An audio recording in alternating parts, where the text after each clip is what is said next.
Good morning everyone, and welcome back to our little homestead patch. This is Dee. I got a lot accomplished in the garden yesterday, so I was pretty excited about that. The weather here has been just amazing. So yesterday I got up my bean and cucumber trellises, and I actually planted my cucumbers. So this is one of our trellises. I just used the welded wire and some T-post, and then I just arced it over. On this side I planted a pickling cucumber, and on this side just a regular larger size cucumber.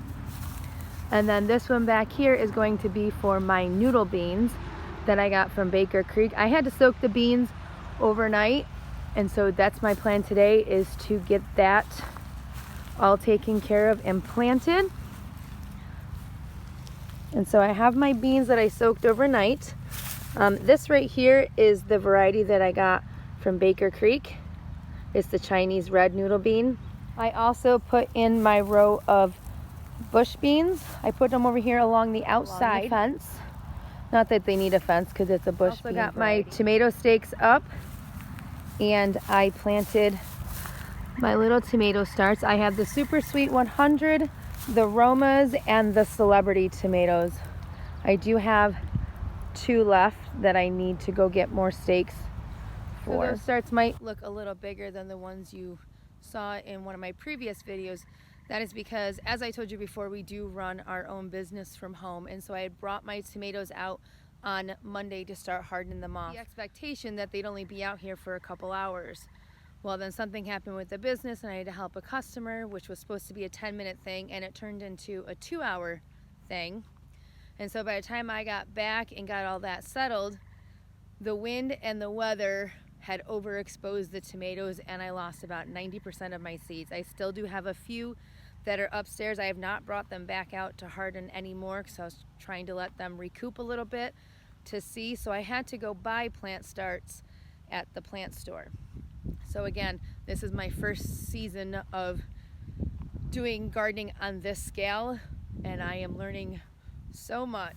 So along with planting my noodle beans, I also wanted to try and grow some dried beans that you would buy at the grocery store. I am not sure if you're supposed to soak them overnight, but I did.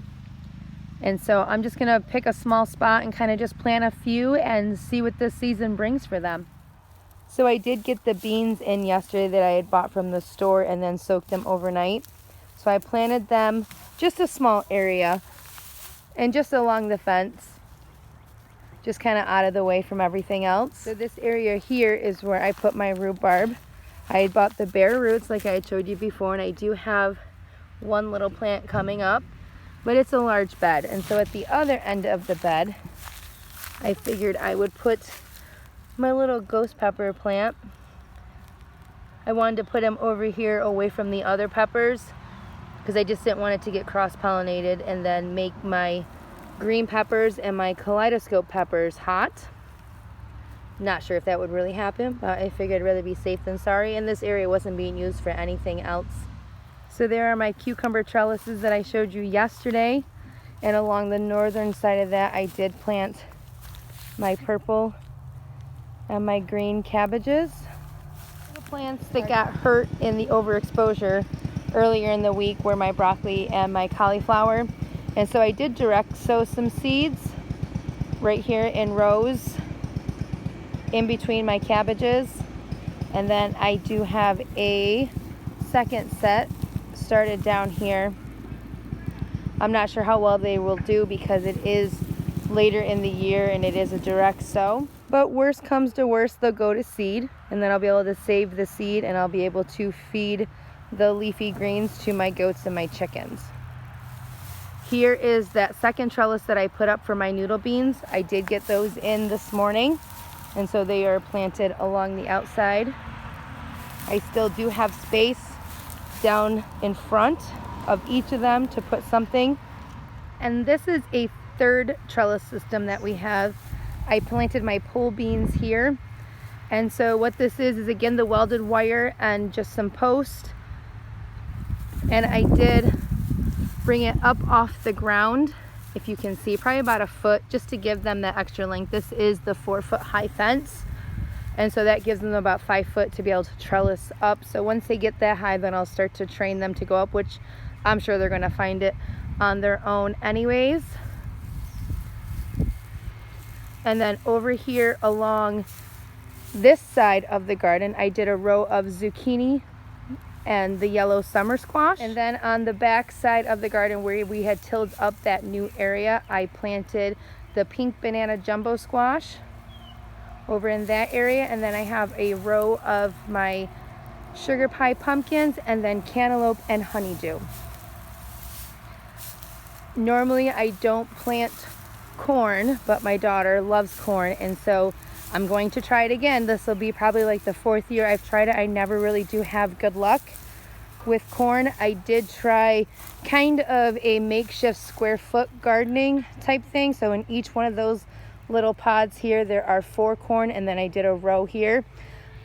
I'm not really optimistic on it coming up because, like I said, I don't really have good luck with corn, but maybe with this new mulch type system, it'll be a little better. So I still do have to put in my pepper plants, my eggplant, and then my celery that my cousin over at Living Faith Homestead had given me. This is where I plan on putting my peppers, is right in this area. So in between my 2 trellises for my cucumbers and my beans, I do have some space right here, and then over here, that is where I plan on putting my eggplant, and I'm probably going to throw in some different little things that I have that I want to try to plant and grow.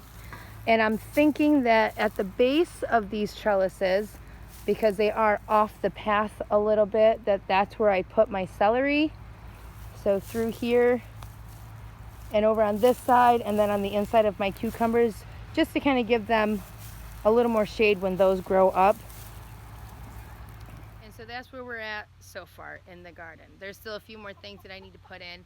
Like I have some spaghetti squash and some butternut squash that I want to put in to grow. But there is a lot more space than I had anticipated in that garden when we expanded it. And so now I'm looking for things that I can still put in at this point in time. And like I say, we're in 5B and it's only the end of May. We're coming into Memorial Day weekend now. And so I know I still do have some time, but with the weather being as nice as it's been, it's like tricking my brain into thinking that, you know, we have to hurry, hurry, hurry, when I know that I do have, you know, quite a few months left to grow things. And so I'm going to be looking into different seeds that I've had over the years that I've never planted, only because my garden space has always been so small that I've only planted the things that, 1, I knew I could grow, and 2, that we would absolutely love and enjoy. And so now I have the opportunity to put all this other stuff in. And so that'll be my goal for the rest of this weekend, is to kind of figure out maybe a couple varieties of different things that I've always wanted to try and grow.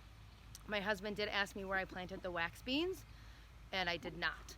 So that'll be another project for this week, is to figure out where to put those wax beans, because those are one of his favorites and I had completely forgot about them. And on top of all the things going on in the garden and getting that all set, we did add 2 more animals to our little farm here. So let me show you. We added 2 Pekin ducks.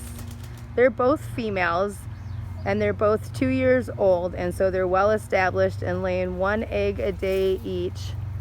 And I said I would never get ducks again. We had them in the past and they kind of destroyed the area that they were in pretty well. We had a drainage issue, and so the way that the water ran, it created kind of a puddle, and they turned that little tiny puddle into a pond. And so we just got them this morning. It was kind of a spur of the moment thing. And so I had these little tiny buckets of water, and they're trying so desperately to get in there. Beginning of next week, we're gonna go ahead and get them a better system to where they can get down in the water and really splash. Probably just one of those kiddie pools from Walmart or something like that, because I love watching the ducks in the water. It's just the destruction they make outside the water. But they're super cute, and it was a super great deal, and I couldn't say no. They needed a home, which is how we've got most of our animals around here. So thanks for stopping by. I am going to do a video in the beginning of next week, just as like a garden tour for you and for myself as well, just to see how things are progressing, because I'm out here in the garden every day and it just feels like everything is just going so slowly And I know that it's not, but when you see it every day, you don't see a lot of changes. So to see that change from week to week is going to be exciting, especially for me. Also, I'd love to thank my cousin over at Living Faith Homestead. She did a shout out today, and my channel is growing. Slowly it's growing, and I appreciate it so much. So I hope everyone has a great weekend and a wonderful holiday weekend, and I'll see you next time.